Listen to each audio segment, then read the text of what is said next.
अवधूत चिंतन श्री गुरुदेव दत्त. श्री स्वामी समर्थ. तुम्हाला सगळ्यांचं माझ्या चॅनलमध्ये खूप खूप मनापासून स्वागत आहे. उद्या आहे दिवाळी पाडवा. 3.5 मुहूर्तापैकी हा एक अर्धा मुहूर्त मानला जातो. उद्या बलिप्रतिपदा पण आहे. आपण नेहमी म्हणत असतो काय ना, इडापिडा टळो बळीचं राज्य येऊ. उद्या दिवाळी पाडवा हा नवरा बायकोंचा खरं तर सण असतो. नवरा बायकोंचं नातं अतिशय घट्ट करण्यासाठी असलेले काही थोडेसे वादविवाद आहेत, थोडंसं काही जे काही प्रॉब्लेम आहेत ते मिटवण्याचा उद्याचा दिवस असतो.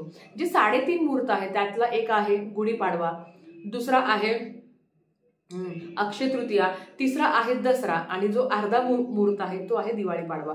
तर उद्याचा दिवस अतिशय महत्त्वाचा आहे. ह्या दिवशी लोक सोनं चांदी खरेदी करण्याचा अतिशय महत्त्वाचा दिवस मानला जातो. त्याच्याच बरोबर जसं मी तुम्हाला सांगितलं की दिवाळी पाडवा ज्यांचं नवीन लग्न झालं आहे, नवविवाहित आहे, त्यांचा हा पहिला मोठा सण मानला जातो आणि बऱ्याच ठिकाणी हा सण माहेरी साजरा केला जातो. ज्याला आपण म्हणजे माहेरी गेल्यावर तो सण आपण हा दिवाळी पाडवा हा सण माहेरी साजरा केला जातो.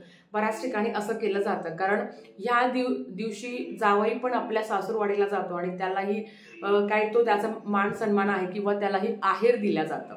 आणि पहिला सण असल्यामुळे जे काही नवविवाहित आहे ते अर्थात तिच्या माहेरी जाऊनच सण साजरे करतो.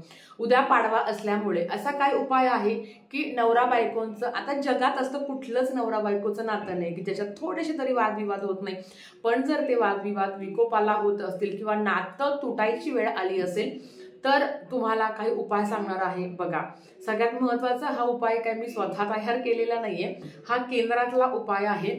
माझं काम आहे तुम्हाला सांगणं, करणं न करणं तुमचं काम आहे. कारण आता असं सांगायला गेलं तर तुम्ही म्हणाल तू काही पण सांगते किंवा तू तरी स्वतः करशील का.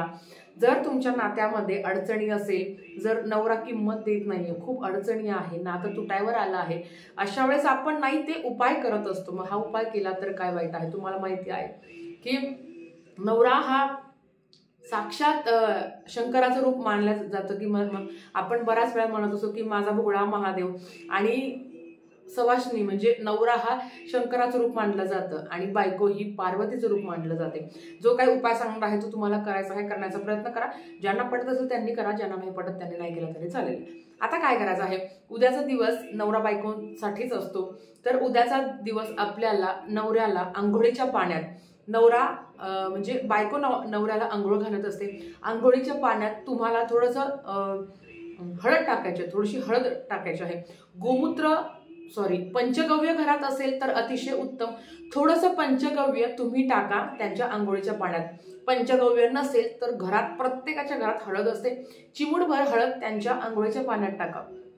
कारण अर्थात आपल्यालाही वाटतं की तुमचा जोडा लक्ष्मीनारायणासारखा आहे असं कुणीतरी म्हणावं आपल्याला वाटत असतं.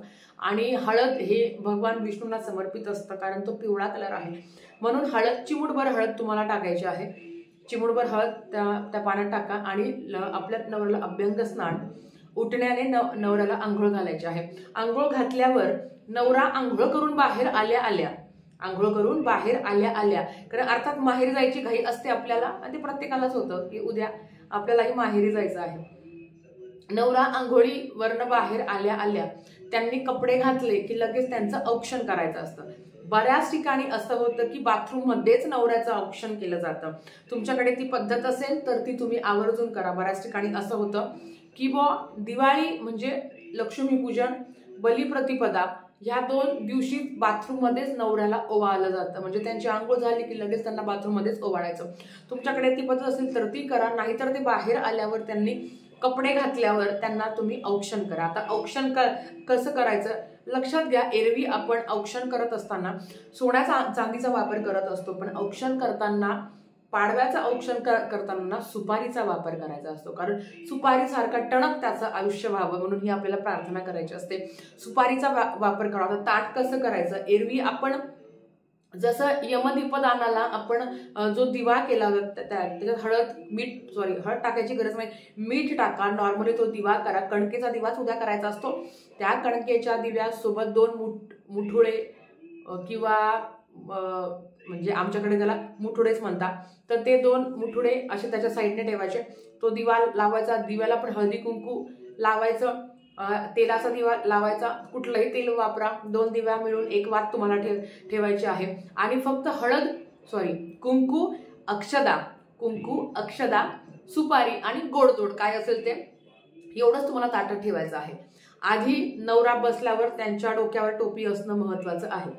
आता बऱ्याच ठिकाणी असं होतं की सकाळी पण ओवाळलं जातं आणि संध्याकाळी पण ओवाळलं जातं, पण आंघोळ केल्या केल्या हा उपाय करायचा आहे, कारण तुम्हाला सांगते नंतरचं. तर आता त्यांच्या डोक्यावर टोपी असावी. एक पाट घ्या, पाटावर त्यांना बसवा. रांगोळी काढणं असेल तर शक्यतो अर्थात रांगोळी काढा. त्यांच्या डोक्यावर टोपी असणार आहे. कुंकू लावायचं. कुंकवानंतर त्यांना जे काही तांदूळ आहे अक्षता त्या कुंकवावर टाकायच्या, थोडंसं डोक्यावर पण टाकायच्या.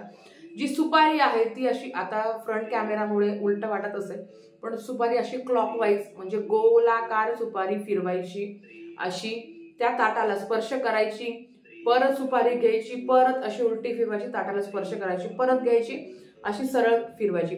सुरुवातीला गोलाकार करायची, नंतर उलटा गोल काढायचा, परत सरळ गोल काढायचा, असं 3 वेळा करायचं.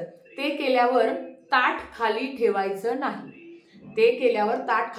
नाही. बरेच लोक काय करतात, बिनधास्त ताट खाली ठेवतात. नाही, एक छोटंसं ताट घ्या तुम्ही किंवा छोटंसं पाट घ्या ऑलरेडी, की आपण नवऱ्यावरनं सुपारी ओवाळल्यानंतर ते ताट खाली ठेवायचं आणि जे काही मुठुडे केलेले आहे ते आधी त्यांच्या मांडीला स्पर्श करायचे, नंतर खांद्याला करायचे, नंतर डोक्याला करायचे. कोणी उलट करतं, कोणी सुलट करतं. ते उलटेच करायचे असते. आधी त्यांच्या मांडीला स्पर्श करायचा, खांद्याला करायचा आणि डोक्याला करायचा.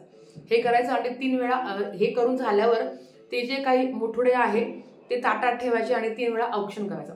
इडापिडा टळू दे, बळीचं राज्य येऊ दे, ही प्रार्थना करायची. हे झालं.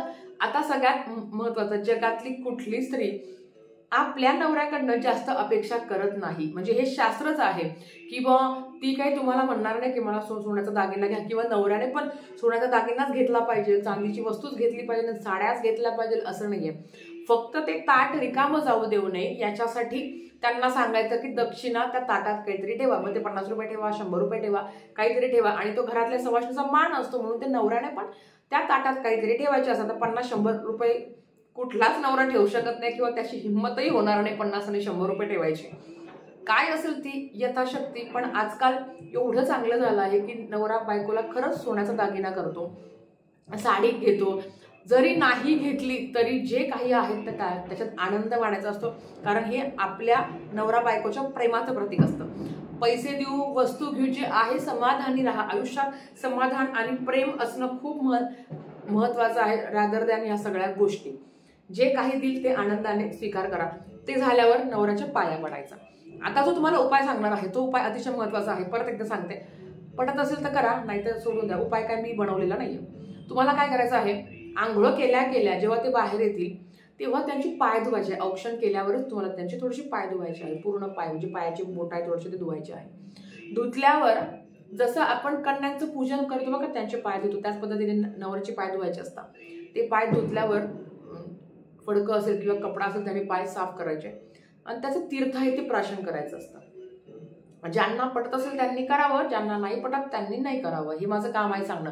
आता सगळं तीर्थ प्या मी असं अजिबात म्हणणार नाही. थोडंसं दोन थेंब तीर्थ, लाईक अशा त्या पाण्यामध्ये आपले 2 हात बुडवायचे, 2 बोटं बुडवायचे आणि थोडंसं प्राशन करायचं. जर तुमच्यात अडचणी असतील, वादविवाद असतील, समस्या असतील, तुम्ही हा उपाय करू शकता. नक्कीच तुम्हाला याचा फायदा होईल.